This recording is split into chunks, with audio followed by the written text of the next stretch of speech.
Hello everyone, welcome back to my channel. আজিৰ ভিডিঅ'ত মই আপোনালোকৰ বাবে লৈ আহিছো এটা স্পেশাল ৰেচিপি যিটো হৈছে এগলেছ ওয়ালনাট ব্ৰাউনি চকলেটৰ ৰিচ ফ্লেভাৰ আৰু ওয়ালনাটৰ ক্ৰাঞ্চি টেক্সচাৰ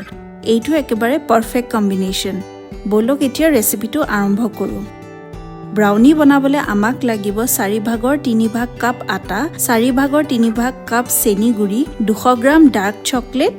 3 ভাগৰ 1 ভাগ কাপ কোকো পাউডাৰ 50 গ্ৰাম আনসল্টেড বাটাৰ 3 ভাগৰ 1 ভাগ কাপ চপড ওয়ালনাট 2 চামুচ বেকিং পাউডাৰ 4 ভাগৰ 1 ভাগ চামুচ নিমখ আৰু 4 ভাগৰ 3 ভাগ কাপ ডাঠ দৈ প্ৰথমতে আমি বাউল এটা লম তাতে ডাৰ্ক চকলেট আৰু আনসল্টেড বাটাৰ খিনি দিম এতিয়া আমি এটা সসপেন বা কেৰাহীত অলপ পানী লম আৰু বউলটো তাৰ ওপৰত বহাই লম আমি এতিয়া অলপ কম গেছত পানীখিনি গৰম হ'ব দিম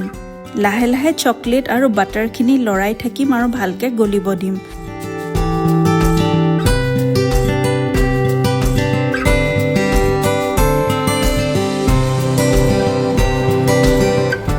তাৰে পিছত আমি বাউলটো অতৰাই দিম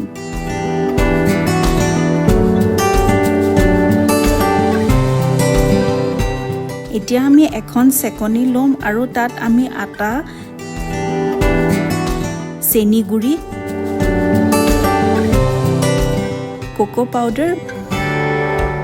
বেকিং পাউডাৰ আৰু নিমখখিনি দি ভালকে ৰিফাইন কৰি লম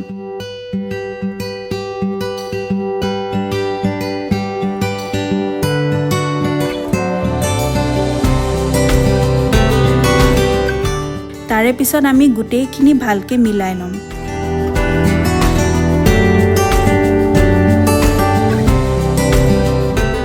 এতিয়া আমি তাত 4 ভাগৰ 3 ভাগ কাপ দৈ দি ভালকে মিলাই লম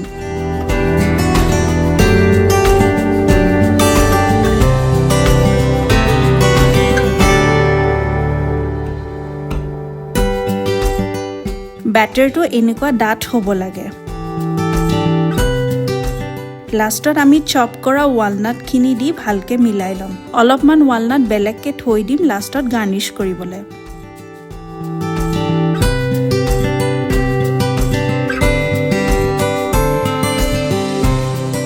আমাৰ ব্ৰাউনিৰ ব্যাটাৰটো এতিয়া ৰেডি হৈ গৈছে এইখিনি ব্যাটাৰ দি দুটা ব্ৰাউনি কেক বনি যাব আমি এতিয়া এটা সিলিকন মোল্ড লম আৰু তাত আধা ব্যাটাৰখিনি দিম আৰু ভালকে স্প্ৰেড কৰি লম যাতে এয়াৰ পকেটছ নাথাকে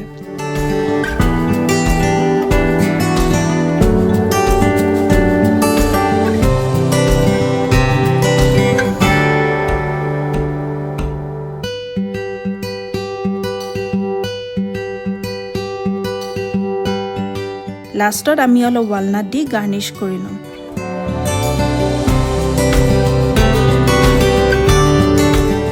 ব্ৰাউনিটো এতিয়া আমি বেক কৰিম আমি এয়াৰ ফ্ৰায়াৰ বাস্কেটটোত সিলিকন মোল্ডটো ভৰাই লম আৰু 180 ডিগ্ৰী সেলসিয়াছত 30 মিনিটৰ বাবে এয়াৰ ফ্ৰায়াৰত বেক কৰিম আমাৰ ডিলিশিয়াছ ব্ৰাউনিটো এতিয়া ৰেডি হৈ গৈছে আমি টুথপিক দি খুচি চাম ব্ৰাউনিটো ভালকে সিজিছে নে নাই এয়া আছিল আমাৰ আজিৰ এগলেছ ওয়ালনাট ব্ৰাউনি ৰেচিপি আপোনালোকে এই ৰেচিপিটো ঘৰত ট্ৰাই কৰি চাব আৰু কেনেকুৱা লাগিল কমেন্টত জনাব ভিডিঅ'টো ভাল লাগিলে লাইক শেয়াৰ আৰু সাবস্ক্ৰাইব কৰিব নাপাহৰিব বেলেগ এটা ভিডিঅ'ত আকৌ লগ পাম বাই